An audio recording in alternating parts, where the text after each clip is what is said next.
सभी को मेरा नमस्कार। देखिए, मैं आप लोगों से एक बात बताऊं, यहाँ पे तो हम सभी के सभी डीओपीटी आए थे और सारे शिक्षक यहाँ पर आकर के हम शांतिपूर्ण तरीके से अपनी बात रखना चाहते थे डीओपीटी में, लेकिन वहाँ पर हमें हमारी बात नहीं रखने दी गई। और जैसे हम सारे के सारे लोग यहाँ पहुँचे, ठीक है, तो हम सारे के सारे लोग जैसे यहाँ पर पहुंचे हैं तो उसके बाद में बहुत बुरी तरीके से, मतलब शुरू में तो हम बहुत प्यार से बात रख रहे थे अपनी, लेकिन बहुत बुरी तरीके से दिल्ली पुलिस यहाँ पर आई और आकर के जो है सभी को बसों में भरना शुरू कर दिया। धक्के मारे। हमारे प्रशांत सर जो है एक बहुत जोर का उनको थप्पड़ मारा गाल पे, जिसके चलते उनका गाल जो है वो लाल हो गया। और शायद एक टीचर है जिनका हाथ भी टूटा है यहाँ पे, संजीव सर हैं यहाँ पे, और बाकी सभी शिक्षक हैं, सबको अलग अलग बसों में भरा गया है। ठीक है, कुछ टीचर्स एक बस में हैं जिसमें विक्रमजीत सर भी हैं, बाकी लोग हैं। मैं एक बस में हूँ यहाँ पे, हमारे साथ भी और भी टीचर्स हैं जिन्हें आप देख सकते हैं, साहिल सर भी हैं यहाँ पे, और यहाँ पे SK झा सर भी हैं, और ये सारे हमारे साथ में स्टूडेंट भी हैं। देखो, मेरा सवाल है ना सरकार से सिर्फ इतना सा है कि यार आप इस बात को समझो। आप या तो ये कह दो कि हम भर्ती नहीं निकालेंगे, ठीक है, तो एक बच्चा होप छोड़ देगा, नहीं करेगा तैयारी हो। लेकिन आप जब ये आश्वासन उसको देते हैं कि देखो हम तुम्हें सरकारी नौकरी देंगे वहाँ पे, तभी तो वो तैयारी करता है, तभी तो हम तैयारी कराते हैं। हमें क्या जरूरत है अपनी कमर तोड़ने की? हमें क्या जरूरत है बच्चे को अपनी कमर तोड़ने की? यार वो इतनी मेहनत क्यों कर रहा है? क्योंकि उसको वो एक अधिकार मिला है और जिसके तहत वो तैयारी कर रहा है। आज इतना बुरा हो रहा है, इतना बुरा हो रहा है बच्चों के साथ में। मतलब पहली बात तो एडमिट कार्ड नहीं आ रहा है बच्चा सेंटर पे पेपर देने जा रहा है तो पेपर रद्द हो जा रहा है, नकलें हो रही हैं, कहीं पर कोई ट्रांसपेरेंसी नहीं है। कोई बात नहीं है, कहीं पर कोई ट्रांसपेरेंसी नहीं है। ऐसे कैसे रहेगा आदमी? आप ये बताइए। हमारे ऊपर तुम 100 केस कर लो, फर्क नहीं पड़ता, हम उतना लड़ लेंगे, वकील रख लेंगे, हम परेशान हो जाएंगे। नहीं, बच्चों के साथ में तो अन्याय ना हो ना, कम से कम आप उससे तो आश्वासन दो। एडिक्विटी जैसा घटिया एक वेंडर है, उसको सरकार सपोर्ट कर रही है, किस भी आप पे सपोर्ट कर रही है।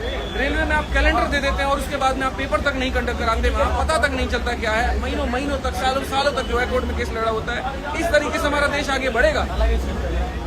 शिक्षक है ये सारे के सारे, इनके ऊपर में हाथ उठाया जा रहा है, तो बच्चों के साथ में क्या होता होगा? मैं तो इस बात की कल्पना भी नहीं कर पा रहा हूँ। इस तरीके से हम कभी भी बड़ी अर्थव्यवस्था नहीं बढ़ने वाली, इस तरीके से कभी विकसित नहीं होने वाले। 1.5 घंटे से इस बस में घुमाया जा रहा है, 1.5 घंटे से इस बस में घुमाया जा रहा है और ये तक नहीं बताया जा रहा कि कहाँ लेके जाएंगे, कहाँ पर छोड़ेंगे, क्या होगा। सारे शिक्षक परेशान के साथ में, बच्चे रो रहे हैं वहाँ पे बैठ कर, आप देख सकते हैं। सारे टीचर्स हैं यहाँ पे, नहीं करा सकते, दम नहीं है तुम्हारे अंदर में तो बंद कर दो, बंद कर दो, बात खत्म यहाँ पे कि हाँ भाई हम सरकारी भर्ती निकालेंगे नहीं। ये तानाशाह सरकार ऐसे काम कर रही है ना, इसका खत्म होना बहुत जरूरी है। एक तानाशाही कर रहे हैं टीचर्स पे, ये पूरा तानाशाही है। अरे सर, चाइना की तरह तानाशाही करके देश को विकसित भी कर दे तो दुख नहीं होगा। ये तानाशाही करके अपने आप को बड़ा करे और यहाँ पर जो है बच्चों को छोटा करे, तो ये संभव नहीं है। आप इस बात को समझिए। आज मैं सभी देश के युवाओं से एक ही बात कहना चाहता हूँ यहाँ पर कि तुम जागो, तुम्हारा जमीर जागे।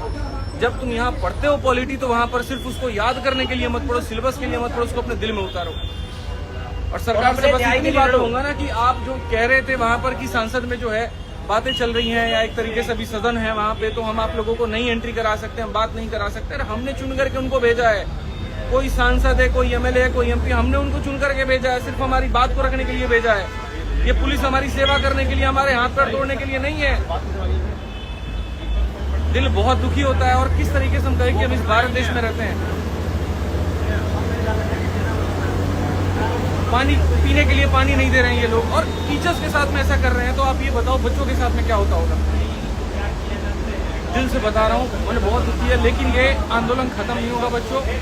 ये जो अन्याय आप लोग के साथ में हो रहा है, इसका हम लोग मिलकर के सारे शिक्षक लड़ाई लड़ेंगे और अब तो मामला बहुत बढ़ेगा। पूरे देश को बस एक कितना कहना चाह रहा हूँ, यूनाइटेड रहो। हाथ टूट गया सर, संजीव सर का एक हाथ टूट गया, प्रशांत सर के गाल पे बहुत जोर की थप्पड़ मारी है, अमन सर के पैर में लाठी दी गई है, लाठी। एक टीचर है वहाँ पे, उनका पैंट फाड़ दिया गया है। और सब ठीक है, हमारे साथ कुछ भी कर लें, बट हमारा मुद्दा क्या था? जो बच्चों के साथ में अन्याय हो रहा है उसको खत्म किया जाए।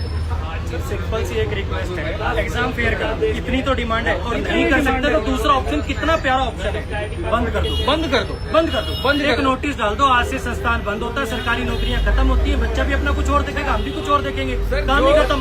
जो ये अरेस्ट करने वाले लोग हैं उनको ये समझ में नहीं आता है कि इनको भी पढ़ा करके अपने डिपार्टमेंट में भेजा। टीचर पढ़ाना छोड़ देना सर, देश बंद हो जाएगा। अब हमने चलो मांगे भी हमारी आज से सारी खत्म हुई, तुम नोटिस डाल दो, आज से ये जितने संस्थान हैं सरकारी नौकरियों को एग्जाम कराने वाले बंद कर दो। चुपचाप अभी हम घर चले जाएंगे, आप नोटिस डाल दो कि हमारी तरफ से हमसे बस की नहीं है, हमारे सीधा सीधा बोल दो कि हमारे बस की नहीं है एग्जाम कराना, बंद कर दो, बात ही खत्म हो जाए। बेसिक चीजें हमारी वो बेसिक चीजें जो हमारे मतलब हमारे राइट्स हैं एक तरीके से। यार सेंटर हमसे भरवाए जाते ना, 3 सेंटर पूछे जाते ना कि हम हमें वो अपने प्रेफरेंस दिया, हमें वहाँ भेज दो।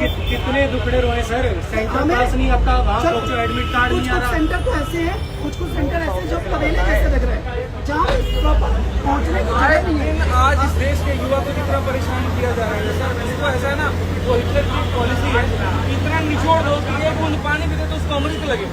बस आज के युवा के साथ में वही हो रहा है। बात सेंटर की नहीं है, बात बहाली की है, बढ़ती प्रक्रिया की है। 100 रुपए का जो माउस आता है वो तो आप अच्छा अरेंज नहीं कर पा रहे, आप डेस्कटॉप अच्छे अरेंज नहीं कर पा रहे। हम भी देखेंगे ये वाला फंडा इनका समझ में नहीं आया। लड़कियों के लिए फॉर्म फ्री करना है, औरों के लिए फॉर्म फ्री करना है। तुम 3 किलोमीटर जब उसका दूर दे दिया सेंटर, वो 3000 रुपए लगा के पहुंचा, फिर वो फॉर्म फ्री का मतलब क्या हुआ? तुम इससे बढ़िया 500 रुपए का फॉर्म ले लेते, पास में दे देते, ढंग की उसको फैसिलिटी तो दे देते। पहले फॉर्म का अभी पैसा, हम लोग कहाँ जा रहे हैं, कहाँ पर सही के लेके कराने जा रहे हैं, का अरेस्ट किया है, डिटेन किया है, क्या धारा लगाएंगे हमें कुछ नहीं पता है और जानना भी नहीं है भाई।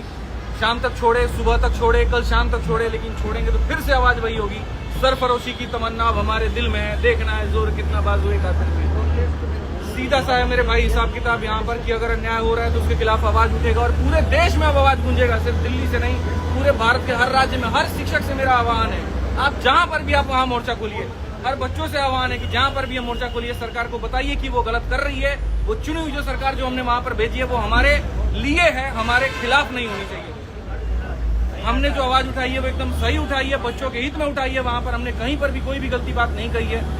तो हमें अरेस्ट करने से मामला शांत नहीं होने वाला है, डिटेन करने से मामला शांत नहीं होने वाला है। सही करना है तो जो गलतियां हो रही हैं उसको सुधार करिए ताकि बच्चों का भला हो पाए। जय हिंद, जय भारत।